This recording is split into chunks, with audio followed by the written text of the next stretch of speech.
Commissioner, welcome. Delighted to have you here. Thank you for the invitation. It speaks to, I think, the possibility of private and public partnerships. I want to start with a lighter question.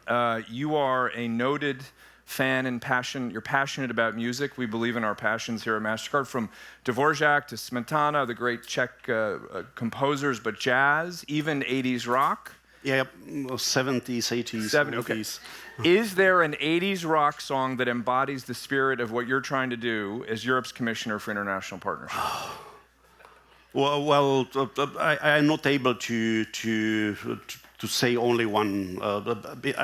We'll take a set. But you know, 80s, I became 18. I got my driving license. I started my university studies in the middle of the deep dark communism, where basically the repressions against any kind of opposition were extremely strong, and music was a certain kind of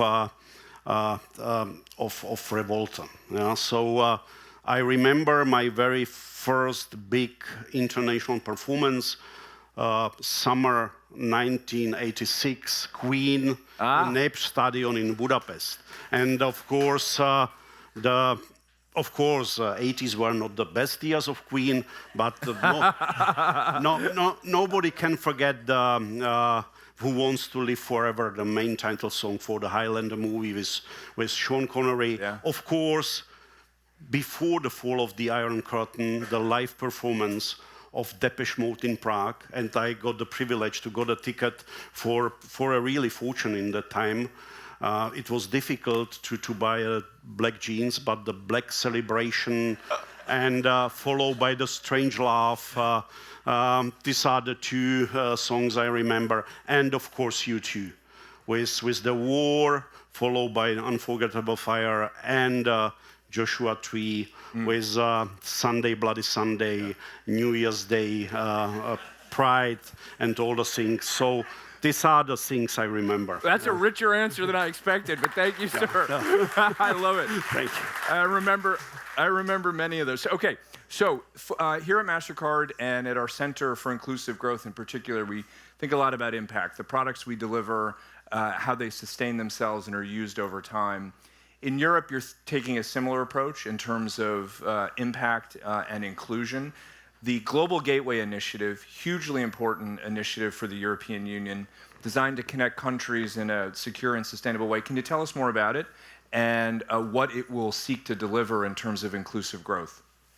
I start with a slight disagreement. This is not extremely important for Europe. This is extremely important for the whole entire world. Yeah. Because Aristotle once said that poverty is the parent of revolution. And if we will translate his language to today's world, then we can say that missing economic development creates uncertainty and crisis. And we see that we need economic development, we need a sustainable transition and sustainable industrialization, not only in Europe and North America. We desperately need it in other continents. We need to create jobs. We need to invest in the value chain creation. We also need to ensure strategic raw materials for the future in order to be successful with the clean transition and with the digitalization. And we are aware that we are faced with very young and fast-growing populations. We will see 1.2 billion people, young people, coming and seeking for the job. Mm-hmm. And we have only 400 million working places for them. So if we do not invest in this issue, then we will have big troubles in the future. Mm-hmm. Because if we will not be able to offer a sustainable future, means jobs, education, healthcare, to these fast-growing populations, then the illusion that basically a better border protection will prevent us from like a huge migration waves is really only an illusion. Yes, yeah. Interesting. So it's forward investment to lift up markets where people are. That involves, I know in part, public-private partnerships, key part of the Gateway Initiative, something we very much believe in here at Mastercard. We know they take time to develop, to earn the trust on both sides. And perhaps share with us a little bit about, in the context of Gateway, how you feel, how the European Union is thinking about public-private partnerships, and what in particular you need from the private sector to be appropriate partners with you on this mission. Well, the first thing I have to say is that Europe has been and will remain the biggest contributor to the development assistance and humanitarian aid worldwide. We represent more than 42% of the global development assistance and around 26% of humanitarian aid, with only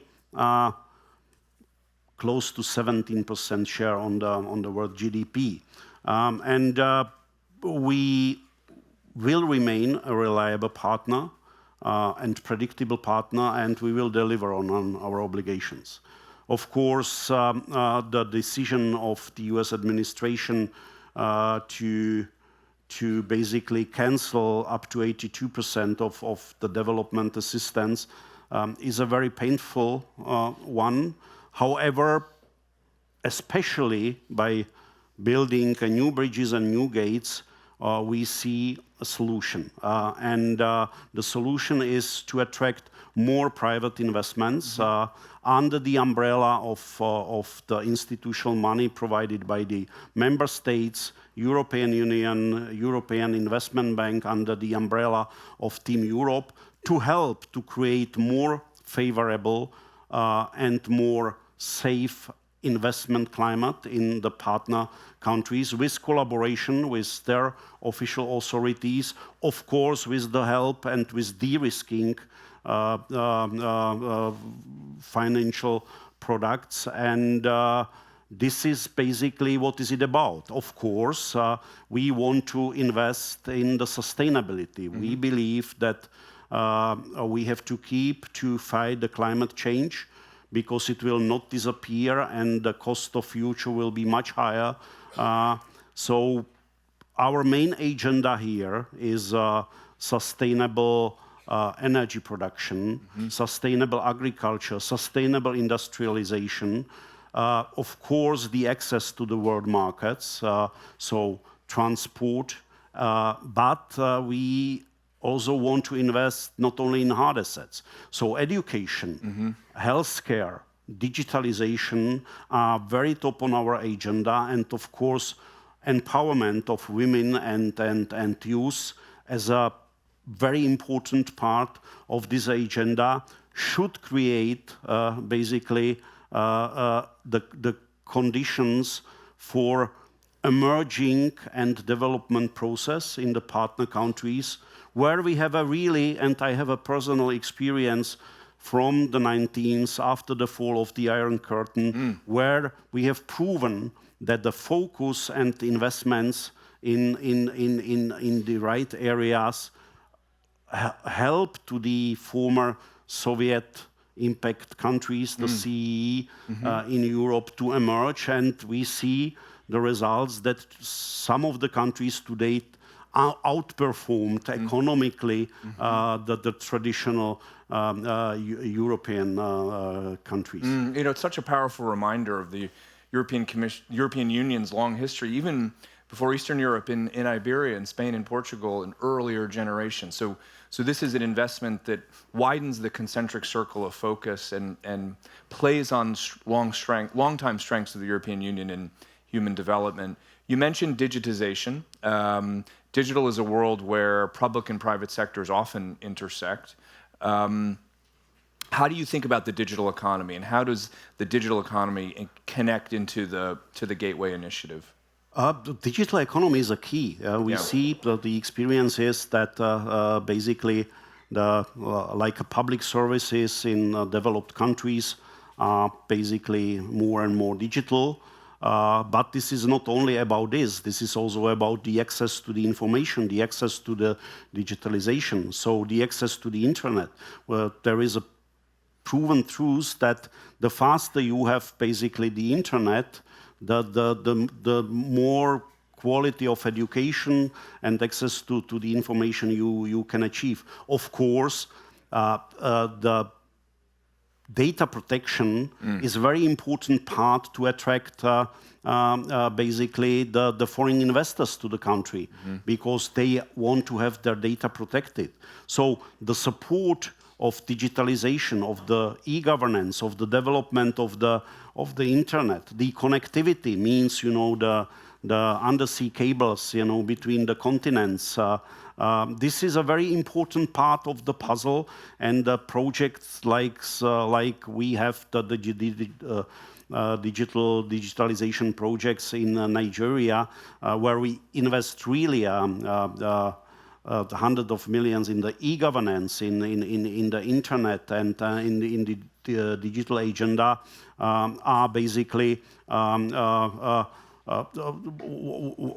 of the, I think, very tangible outcomes of our initiative. And Europe has been a longstanding leader in regulatory oversight of the digital economy, and often has led the world on those issues. How are you thinking in this context of the balance between regulation and innovation? Well, this is a very important topic, and we see basically the difficulties how to find the proper balance. Right. Yeah? We have a fully fledged war in Europe now with the Russian aggression of Ukraine, and this is a war on the territory of Ukraine, but with a hybrid war methods which are impacting, other countries. So, of course, nobody wants to restrict the development. On the other side, we have to protect our democracies, especially in the area where the vulnerability is very high against basically the fake news and I think the best way is very close cooperation with the main stakeholders when it comes to regulation. So the way is simply to discuss with the market participants and with the main stakeholders, and to basically also listen to their proposals, how to regulate, and to have basically a very fast backtesting, if the regulation is fine-tuned properly or should be changed very fast after the implementation. Right, appreciate that. We have just a minute or so. Perhaps one last question, which is, as you reflect on your period as Commissioner for International Partnerships, and as you think about, read out 10, 15 years, the possibilities of the European Union's Gateway Initiative and its investments in inclusive growth in a wider set of economies, what does success mean for you? What would you like to see? What is your objective? And I imagine some of that has to do with migration of peoples is a component of it, in that we're trying to build more inclusive economies in places where people are today. But welcome your thoughts in general. Well, in 10 years on, I will be probably retired because I will be 68. And Commissioner, I have to tell you, the last person I interviewed at Gigs is a cardinal who could well be pope. So, if I'm just saying, so sir, I will be happy if I can look back and say, okay, we helped to create millions of jobs. We helped to lift millions of the poverty. We help countries with a sustainable, clean industrialization, with the creation of the value chains, so that we contributed to more fair distribution of the wealth across the globe. Thank you, sir. So it's European values in progress and in action, driving positive change on the ground. Thank you very much. Thank you very much for having me here. Thank you. Thank you. For your attention. Thank you. Thank you. you.